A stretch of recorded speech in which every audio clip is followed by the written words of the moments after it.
Pia kushukuru sana kayangu Balile, lakini kushukuru sana pia dadangu Joyce, na nikushukuru sana pia kayangu Kibanda kwa maelezo ambayo mmekwisha yatoa.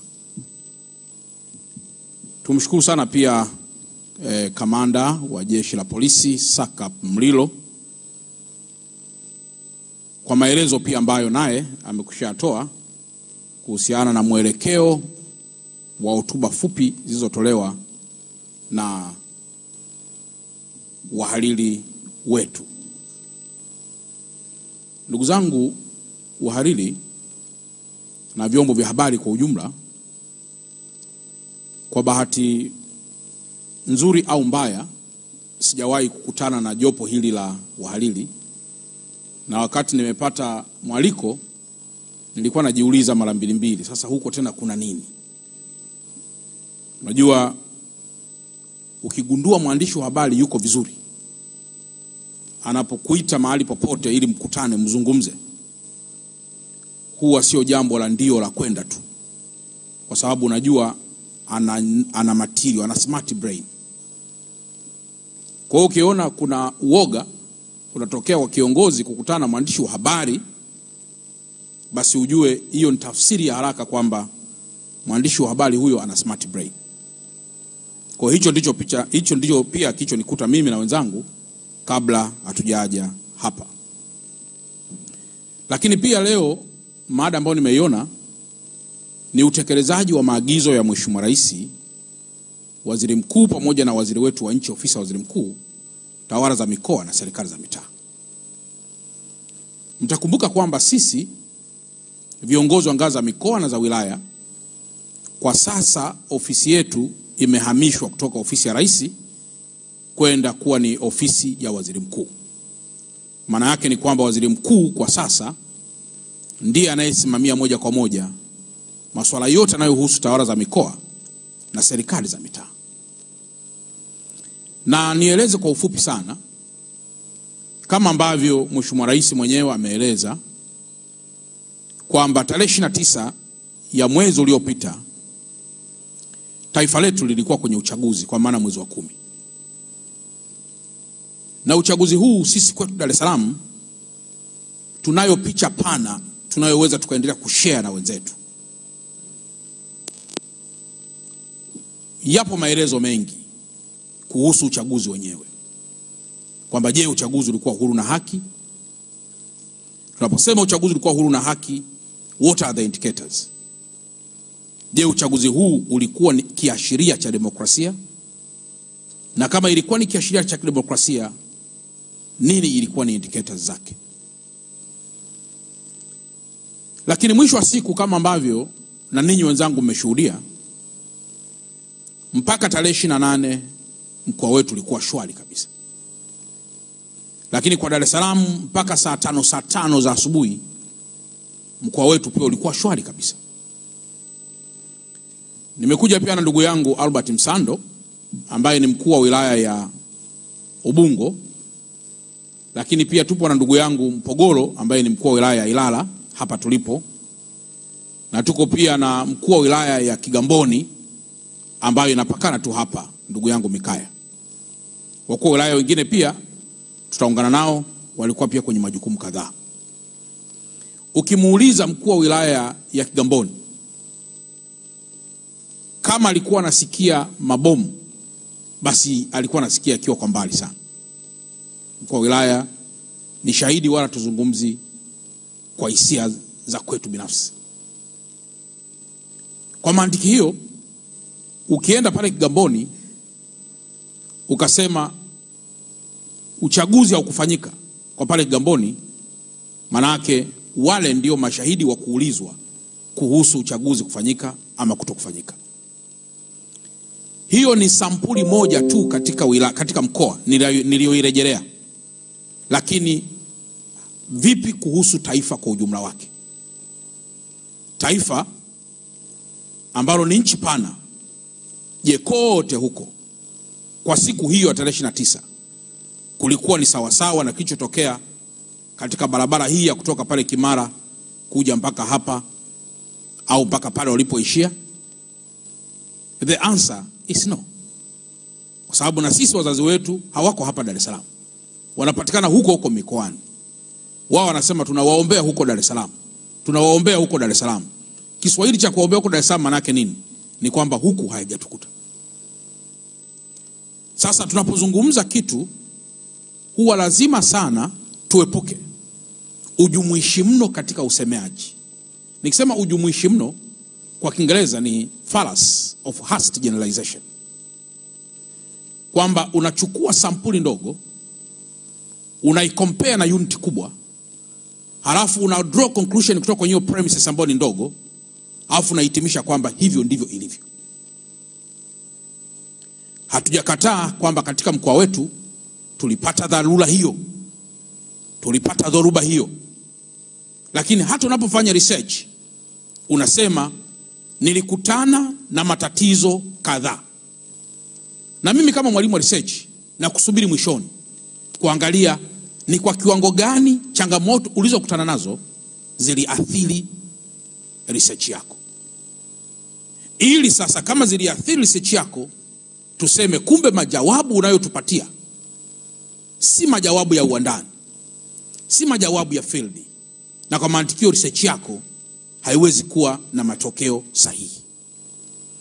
Kwa hiyo sisi mkoa wa Dar es Salaam tunaungana pia na Mheshimiwa Rais kukubali yaliyotokea, lakini na kuendelea kutoa pole kubwa sana kwa Watanzania wenzetu. Kama mtakumbuka juzi pia katika hotuba yake, moja ya mambo ambayo ameendelea kuyarudia ni kuendelea kutoa pole. Tafsiri sahihi ya neno pole maana yake moja ni kukubali kilichotokea, lakini mbili ni kutoa neno la faraja kwa mtu yoyote yule aliyepata kadhia. Na kadhia hizi zipo kwa waliopoteza maisha, kwa waliojeruhiwa, kwa waliopoteza mali, kwa waliopoteza utulivu, kwa waliopoteza uchumi. Wote wanaingia kwenye jopo hilo kubwa kwa pamoja. Tukiwaita wana uchumi watuambie tulikula hasara kwa namna gani kwa muda wa siku 2 au siku 3, watakuwa na maelezo yao. Tukimuita mtu mmoja aje kueleza ulikuwa kwenye duka lako umeweka nyama ya namna gani ili uweze kuuza baadaye, ataeleza mambo yake. Tukimuita mtu mwingine pia aweze kueleza mambo yake, ataeleza pia mambo yake vizuri. Kwa sisi katika mkoa wetu wa Dar es Salaam, majimbo mengi uchaguzi unaendelea kufanyika. Nilikuwa naangalia kwa mfano kwenye picha kule Segerea kwa ndugu yangu Mpogolo, wale vijana walipoingia kwenye ile bar The Voice, kwa wanachukua mabia, wanachukua mavinywaji. Ilikuwa almost karibu saa 12 kasoro hapo jioni kabisa. Kwa hiyo ndugu zangu, ninachoweza kusema kama ambavyo Mlilo amezungumza kwamba taifa linapoingia katika fujo, gharama zake huwa ni kubwa. Zinamgusa initiator na zinamgusa ambaye hausiki kabisa na jambo hilo. Lakini jambo la pili, tunakubali kwamba katika jambo hili madhara yamewakuta waliofanya na wasiofanya. Nimesikia statements ambazo zimekuwa pia zikitolewa mara kwa mara na baadhi ya watu ambazo sizipingi au kuzipa majawabu kadhaa, kwamba kulikuwa kuna watu ambao wanauaua watu hovyo.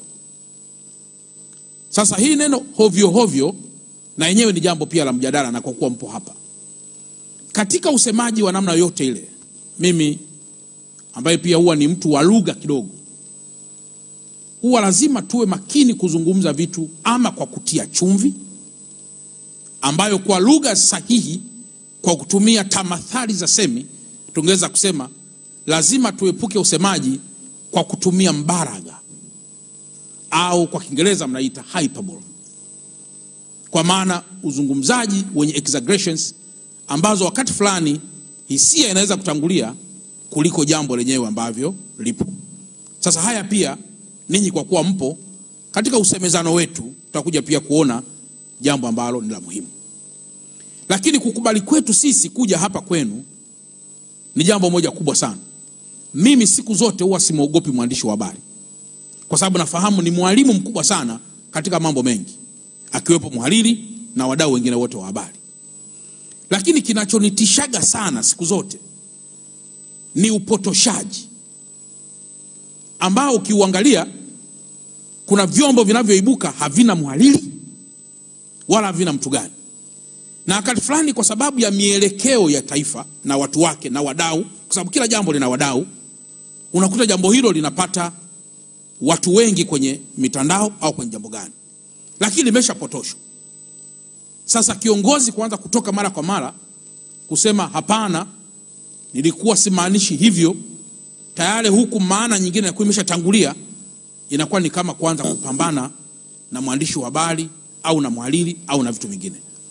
Kwa hiyo wote tukiwa tuna ule weredi wa kutosha bila kuoneana haya, mimi naamini kabisa kwamba chombo cha habari ni muhimili mkubwa sana wa dola, na ambao ukiwa kati ya serikali na wananchi, tunaweza tukapata manufaa makubwa sana pengine kuliko jambo lolote. Kwa ndugu zangu, yapo maelekezo ambayo Mheshimiwa Rais ameyatoa kupitia hotuba zake mbalimbali. Hapa ninayo hotuba aliyotoa bungeni, ambayo ilikuwa ni hotuba ya Mheshimiwa Rais wa Jamhuri ya Muungano wa Tanzania Dr. Samia Suluhu Hassan wakati wa kufungua bunge la 13 la Jamhuri ya Muungano wa Tanzania Dodoma tarehe 14 Novemba 2025. Mambo ambayo ameyazungumza katika hotuba yake ni mengi. Lakini jambo la kwanza kubwa sana sisi kwetu, pamoja na mambo mengine mengi, ilikuwa ni kuhakikisha miji yetu inarudi katika hali iliyokuwepo awali.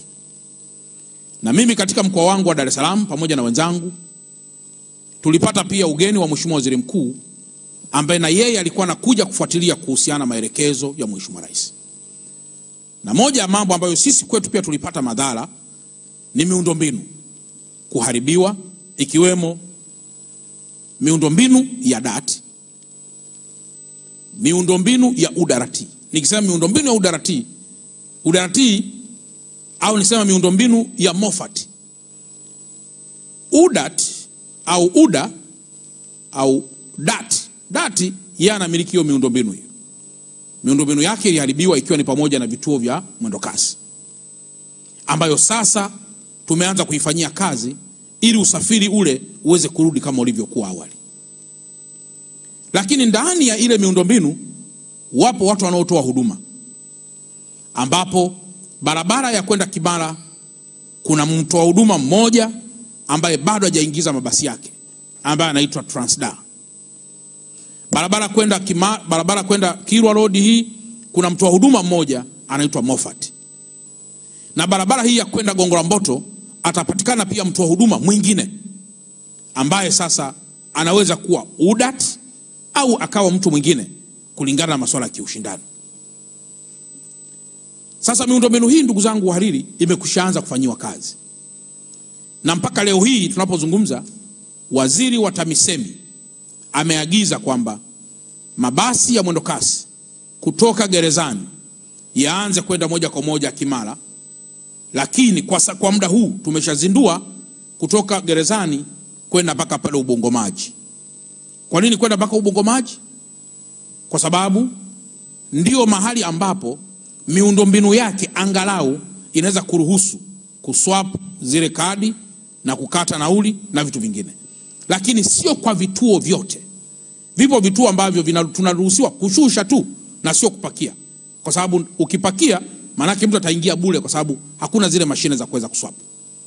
Sasa mashine hizo mpaka sasa ndugu zangu wahariri zimekwishaagizwa. Tumekwishaingia kwenye manunuzi ya dharura ili kuhakikisha kwamba miundombinu hiyo yote inarudi katika usalama wake. Pamoja na hiyo, barabara ya kwenda Kilwa, hii barabara ya kuelekea Mbagala, mabasi nayo yamekushaanza kufanyiwa kazi. Na kama ambavyo mlisikia hotuba ya Mheshimiwa Waziri Mkuu alipokaa na ninyi wenyewe, alitaja pia mabasi yaliyoharibiwa na mabasi yaliyochomwa moto. Lakini pamoja na mabasi yaliyoharibiwa na mabasi yaliyochomwa moto, kauli yangu tunaishia kule mwishoni kwamba bado haijaathiri kurudisha huduma hiyo kwa wananchi. Kwa sababu mabasi yaliyochomwa moto ama mabasi yaliyoharibiwa hayajaathiri, kwa maana kwamba idadi yake haikuwa kubwa kiasi kwamba tunaweza tukasimamisha huduma hiyo kwa sababu ya uharibifu wa mabasi. Huduma ilisimama kwa sababu ya uharibifu wa vituo vya kupakilia abiria na kushushia abiria, ambavyo ndivyo tunapata nauli na vitu vingine vya namna hiyo. Lakini jambo jingine katika maelekezo ya Mheshimiwa Rais katika hotuba zake nyingi, ikiwemo hotuba ya juzi alipokuwa anaongea na wazee, moja jambo ambalo alisisitiza ni kuhusu taifa kuwa taifa huru, a sovereign state. Ndugu zangu, nafikiri tunafahamu kwa dhati kabisa kwamba baada ya mataifa yetu kuwa huru, uhuru una mambo mengi. Na uhuru sio mchakato wa siku moja.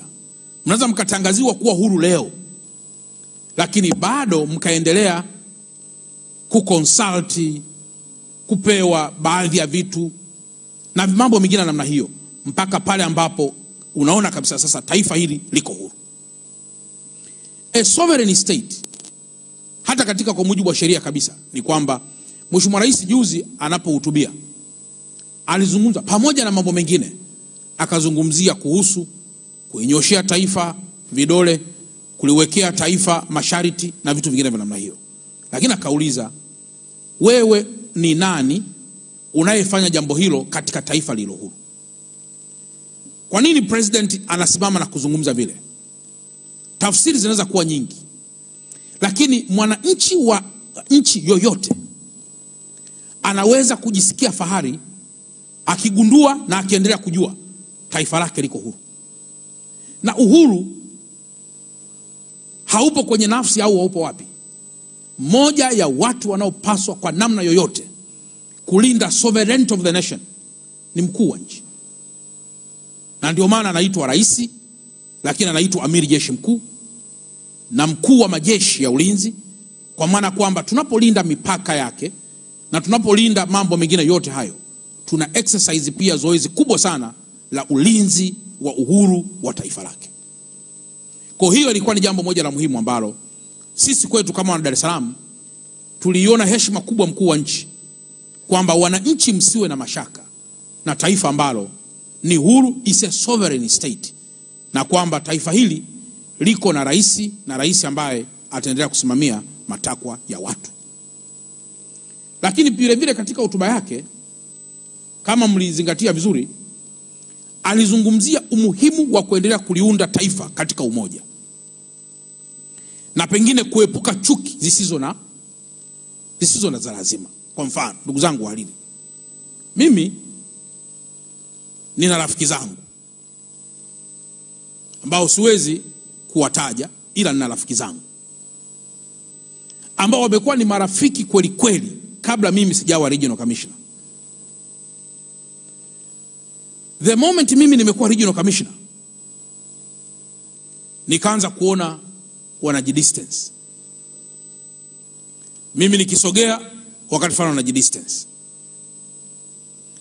Lakini tuminongono huku pembeni nikitupata, sema huyu jamaa baada ya kuwa regional commissioner amekuwa ni mtu wa majigambo sana. Huyu jamaa baada ya kuwa regional commissioner amesahau kabisa alikotoka.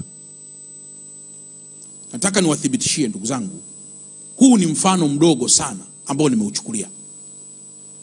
Lakini ukiangalia vizuri sana pia katika mwenendo wa taifa letu, kuna investment kubwa sana inayofanywa wananchi kuchukia serikali au viongozi.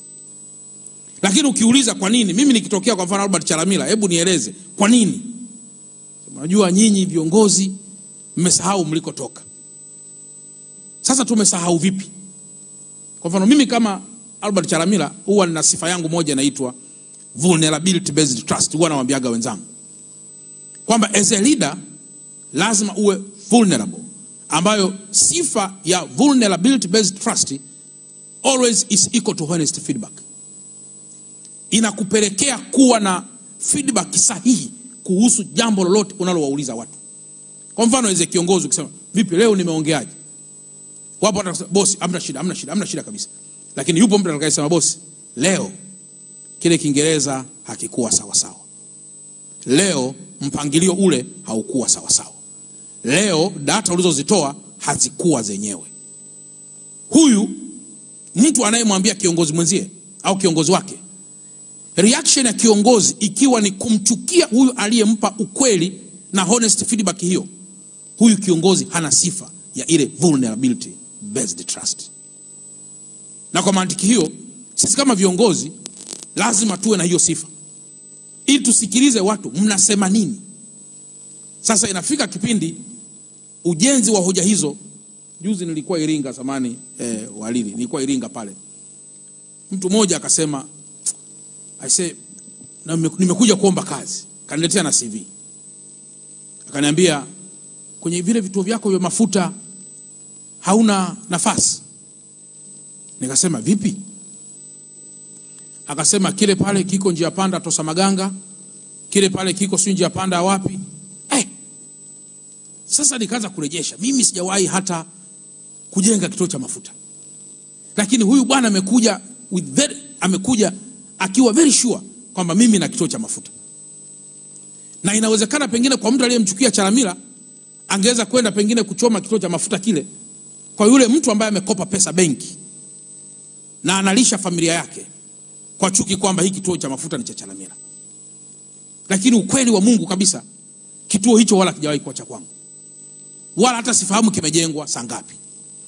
Lakini kwa sababu nia yake ilikuwa ni ya ajira, nikamwambia, bwana, hebu samahani, ngoja nizungumze na ndugu zangu wenye vituo vya mafuta pale Iringa. Nikawataja, alafu nikasema CV hiyo nitawapatia.